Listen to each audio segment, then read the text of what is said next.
My name's Sarah. I never planned to reveal my success to my family. For years, I had watched them mock my mediocre career choices, enduring their constant reminders of how I was wasting my potential. But life has a funny way of forcing confrontations, especially when you least expect them. The annual Morrison family barbecue was in full swing, the late summer air thick with the scent of grilled meat and barely concealed judgment. Our sprawling backyard, which my parents took such pride in maintaining, was dotted with relatives clutching paper plates and solo cups, their laughter carrying across the perfectly manicured lawn. "Oh, there's Sarah." My mother's voice carried that familiar tone of disappointment as I approached with my modest pasta salad contribution. "Still working as a secretary, dear." I adjusted my simple sundress deliberately, chosen to be unremarkable, and forced a smile. At 32, I had mastered the art of appearing exactly as unsuccessful as my family believed me to be. Administrative assistant mom at Thompson Industries. My sister Madison swooped in designer purse swinging from her arm, her new promotion as marketing director practically radiating from her expensive highlights.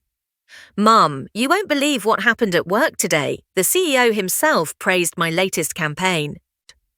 I bit back a smile remembering the email I had reviewed just that morning about Madison's presentation. The praise had actually come from her direct supervisor, not the CEO, but of course she didn't know that. "That's wonderful, honey," Mum beamed, completely forgetting my existence. "You've always been so driven." Unlike, her eyes flickered to me, then away. The thing is, I wasn't just an administrative assistant at Thompson Industries. I owned it. 3 years ago, I had purchased the company through a series of shell corporations, carefully keeping my identity hidden. The previous owner had been desperate to sell, and I had spent years building my fortune through smart investments and strategic acquisitions. Thompson Industries was just the latest addition to my portfolio, and I had chosen to keep my ownership private. It was easier that way, no expectations, no family members asking for favors or jobs. Just me quietly running a $500 million company while my family continued to see me as their greatest disappointment. Aunt Patricia waddled over, wine sloshing in her glass. "Sarah dear, have you thought about taking some business classes? Maybe then you could move up from answering phones." I had 2 MBAs and a PhD in business strategy, but they didn't know that. "I'm comfortable where I am, Aunt Patricia." "That's your problem." My father joined in, burger in hand. "No ambition. Your sister's already making 6 figures and you're still pushing papers." "I made 8 figures last year, Dad." Madison chimed in, preening under the praise. "Actually, we're having a huge company meeting next week. The CEO is finally making an appearance. Everyone's so excited." Yes, I had finally decided it was time to step out of the shadows at Thompson Industries. The company had grown significantly under my leadership, even though I had managed everything through proxies and virtual meetings. But changes were coming, and I needed to take a more public role. "Will you even get to see the CEO?" my mother asked, with fake concern. "I mean from your little desk in the corner." Before I could respond, a sleek black Tesla pulled into our driveway. My heart skipped. I recognized that car. What was Marcus doing here? He was Madison's direct supervisor and one of the few people who knew my true identity. Madison straightened up, smoothing her hair. "Oh my God, that's my boss. What's he doing here?" Marcus stepped out of his car looking impeccable in casual weekend wear that probably cost more than my parents' monthly mortgage. His eyes scanned the crowd until they found me, and he smiled broadly. "Madam CEO," he called out, walking towards us. "I didn't expect to see you here today." The hot dog fell from my father's suddenly limp fingers. Madison's face drained of all colour. My mother's wineglass slipped from her grasp, shattering on the patio with a crash that seemed to echo across the suddenly silent backyard. I took a deep breath, smoothed down my intentionally plain sundress, and smiled. "Hello, Marcus. Welcome to my family's barbecue." The silence that followed was deafening. Years of carefully maintained deception crumbled in an instant. I could feel every eye in the backyard fixed on me, minds racing to process this revelation. Madison found her voice first, though it came out as more of a squeak. You're the CEO. But that's impossible. You're just a secretary. I turned to her, maintaining my calm smile. Actually, Madison, I'm your boss. I own Thompson Industries, have for the past 3 years. My father's face had turned an interesting shade of purple. What kind of joke is this? Marcus stepped forward, his presence adding weight to the revelation. Oh, it's no joke, sir. Your daughter is one of the most brilliant CEOs I've had the pleasure of working with. Thompson Industries has tripled its market value under her leadership. My mother grabbed the nearest chair for support. But you bring grocery store pasta salad to family gatherings. You live in that tiny apartment. You wear things from Target. I straightened my shoulders, finally letting a hint of my true self show through. I choose to live simply, Mom. It doesn't mean I have to. The whispers started spreading through the gathered relatives like wildfire. Aunt Patricia was frantically Googling Thompson Industries on her phone. Uncle George was choking on his beer. And Madison looked like she might faint. Marcus seemed to realize he had just detonated a bomb in the middle of our family barbecue. He cleared his throat awkwardly. I apologize if I've overstepped, Madam CEO. I saw the address on the company's old records and thought I'd drop by to discuss the Morgan acquisition. Before I could respond, Madison burst out, her voice shrill with disbelief and growing anger. This is ridiculous. I've been working my arse off for 3 years climbing the corporate ladder, and you've been what? Secretly watching me, laughing at me behind my back. I met her eyes steadily. No, Madison. I've been running a company. Your performance reviews, promotions, and salary increases were all based on merit, or lack thereof. I paused meaningfully, including the times you took credit for your team's work. She flushed deep red. Everyone in the family knew Madison had a habit of claiming others' achievements as her own. She'd been doing it since we were children. You're lying, my father suddenly announced, his voice gruff with denial. Sarah, she can barely make decisions about what to wear in the morning. I felt a familiar sting at his words, but I was done playing small. Would you like to see my financial statements, Dad, or maybe the company's quarterly reports? I'm sure Aunt Patricia has found plenty of articles by now. Indeed, Aunt Patricia was staring at her phone, her face growing paler by the second. Thompson Industries, valued at... Oh my God! My mother had finally found her voice. But why didn't you tell us? Why pretend to be less? I looked around at my family, the people who had spent years dismissing me, belittling my choices, treating me like I was somehow deficient because I didn't broadcast my ambitions. Would you have believed me? I asked quietly. When I left Williams & Partners to start my own investment firm, you told everyone I had been fired. When I moved into a smaller apartment to save money for acquisitions, you called me a failure. When I worked late nights building my company, you said I couldn't keep a social life. Marcus shifted uncomfortably clearly, realizing he was witnessing something deeply personal. Perhaps I should come back another time. No, stay, I said firmly. We might as well get everything out in the open now. I turned back to my family. I kept my success quiet because I wanted to succeed on my own terms without having to manage your expectations or demands. And honestly, watching how you treated me when you thought I was just a secretary told me everything I needed to know about who you really are. Madison's husband, Tom, who had been quietly watching the drama unfold, suddenly spoke up. Wait, if you're the CEO, then that means... His voice trailed off as realization dawned. Yes, I confirmed. I'm the one who rejected your proposal for a private office last month. The company couldn't justify a corner office for a mid-level manager. The gathered relatives burst into poorly concealed snickers. Madison's face turned crimson.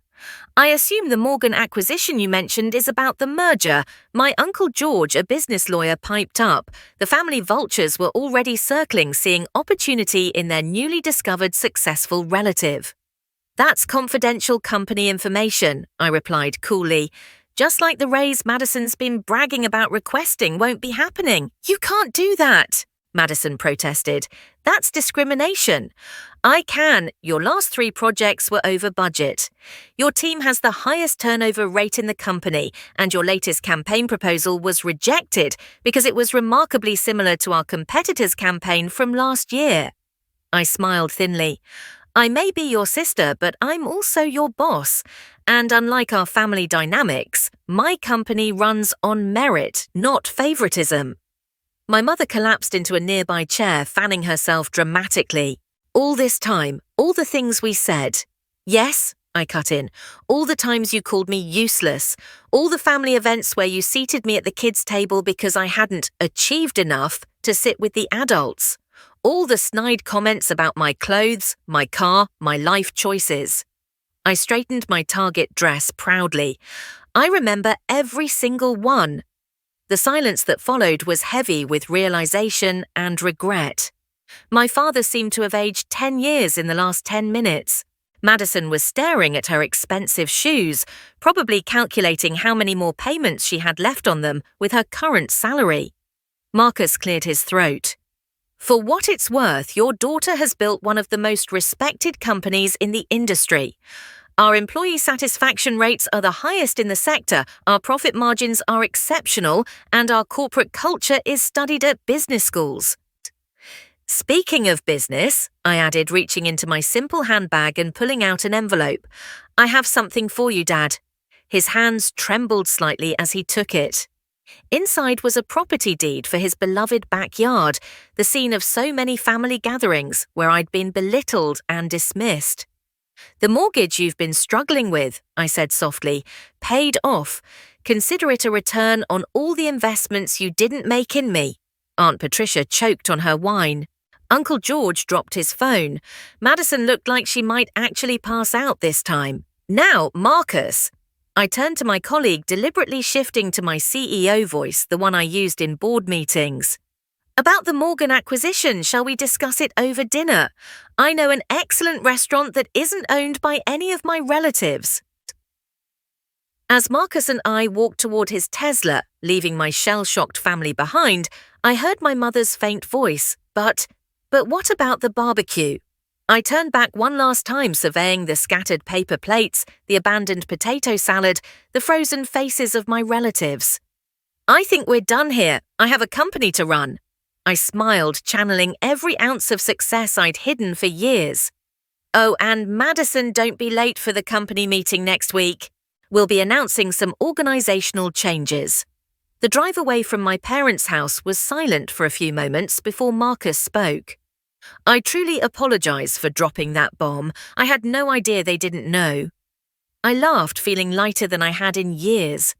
Don't apologize. Some revelations need to happen even if we don't plan them. Will you be okay? He asked, glancing at me with concern. I thought about the years of hiding, of diminishing myself, of swallowing their casual cruelty. I thought about the freedom that came with finally being seen for who I really was. You know what? I said, watching my family's house disappear in the rearview mirror. I've never been better. The following week, I walked into Thompson Industries wearing a power suit instead of my usual modest attire. The whispers followed me through the hallway, employees doing double takes as they recognized the quiet woman they'd barely noticed before. Madison was waiting outside my office. Her new ID badge already reflected her transfer to our smaller satellite office across town. Sometimes being CEO meant making tough decisions. Sometimes it meant making necessary ones. As I settled behind my desk, I glanced at the family photo I'd kept hidden in my drawer all these years. It showed a younger me standing slightly apart from my beaming family, already learning to make myself smaller, less visible. I took the photo out of its frame and dropped it in the shredder. Then I opened my laptop and began my day as I had for the past 3 years, running my company, making decisions, and finally living my truth. The secretary I'd been pretending to be wouldn't be coming to work anymore. The CEO I'd always been had a company to run, and somewhere across town my family was still trying to process that their greatest disappointment had become their greatest success story. But I didn't need their approval anymore. I had stopped waiting for it the day I bought my first company, even if they were only realizing it now. Success, I had learned, didn't need an audience. It just needed conviction, and maybe sometimes a dramatic reveal at a family barbecue. The weeks following the barbecue revelation were a whirlwind of uncomfortable family dynamics and corporate adjustments. My phone buzzed constantly with messages from relatives I hadn't heard from in years, each one suddenly remembering our special bond and having a brilliant business proposition to discuss. Aunt Patricia called about her son's startup. Uncle George wanted to review our corporate legal contracts. Even my mother's bridge club members started showing up at Thompson Industries' reception desk, claiming to be close family friends. I instructed security to turn them all away. The most dramatic transformation was in my parents' behavior. My mother started showing up at my office with homemade lunches, trying to make up for years of neglect with chicken sandwiches and guilt-laden apologies. "I just don't understand why you felt you couldn't tell us," she said one day, rearranging the family photos she brought to brighten up my office. I'd thrown them away as soon as she left. "Really, Mum? Remember my college graduation when Madison got a car for making Dean's List? And I got a lecture about wasting my time with business courses instead of finding a husband." She had the grace to look embarrassed. "We just wanted what was best for you." "No," I corrected her, "you wanted what looked best to others." My father took a different approach. He started bombarding me with newspaper clippings about Thompson Industries, as if I might have missed the news about my own company. Each article came with his handwritten notes in the margins. "My daughter did this. Sarah's company, that's my girl, the same daughter he'd called useless just weeks before." Madison's situation proved the most challenging. After her transfer to the satellite office, she filed a formal complaint alleging familial discrimination. Our HR department, unaware of her relationship to me, conducted a thorough investigation. The results weren't what she expected. The investigation revealed multiple instances of her taking credit for subordinates' work, manipulating timesheets, and using company resources for personal projects. The evidence was damning enough that instead of firing her, I gave her a choice: resign with a decent reference or face a very public termination. She resigned the next day, though not without a final dramatic scene in my office. "You're ruining my life!" she screamed, mascara running down her cheeks. "After everything I've done for this company," I remained seated, calm. "Everything you've done? You mean like taking credit for the Johnson campaign that your assistant designed? Or perhaps you're referring to the expense reports you've been falsifying? That's normal business practice. No, Madison, that's fraud." I slid a folder across my desk. "Here's your resignation letter. I've already signed the reference that confirms you worked here and left voluntarily. It's more than you deserve, but I'm doing it because despite everything, you're still my sister." She snatched the folder, her hands shaking. "You think you're so perfect now, don't you? The big CEO looking down on everyone else." "No," I replied quietly. "I think I'm someone who finally stopped letting this family define my worth." After she left, I received a series of angry texts from my parents demanding I fix things with Madison. I responded with screenshots of her fraudulent reports and a simple message: "Would you prefer I press charges instead?" They stopped texting after that. The corporate changes I implemented went far beyond Madison's departure. I reorganized the entire marketing department, promoted several overlooked employees, and implemented a new merit-based evaluation system. Thompson Industries hadn't succeeded through nepotism, and it wouldn't start now. 6 months after the barbecue revelation, I attended another family gathering Thanksgiving at my parents' house. This time, I arrived in my Tesla wearing clothes that reflected my actual status. The difference in how I was treated was both amusing and sad. Relatives who had once ignored me now hung on my every word. Aunt Patricia bragged to her friends about her CEO niece. Uncle George prominently displayed a newspaper article about Thompson Industries on the mantelpiece. Madison didn't attend. She'd taken a job at a smaller company, having learned that her family name no longer carried the weight it once did. I heard through the grapevine that she was actually doing well, finally having to rely on her own merits rather than family connections. As we sat down to dinner, my mother clinked her glass for attention.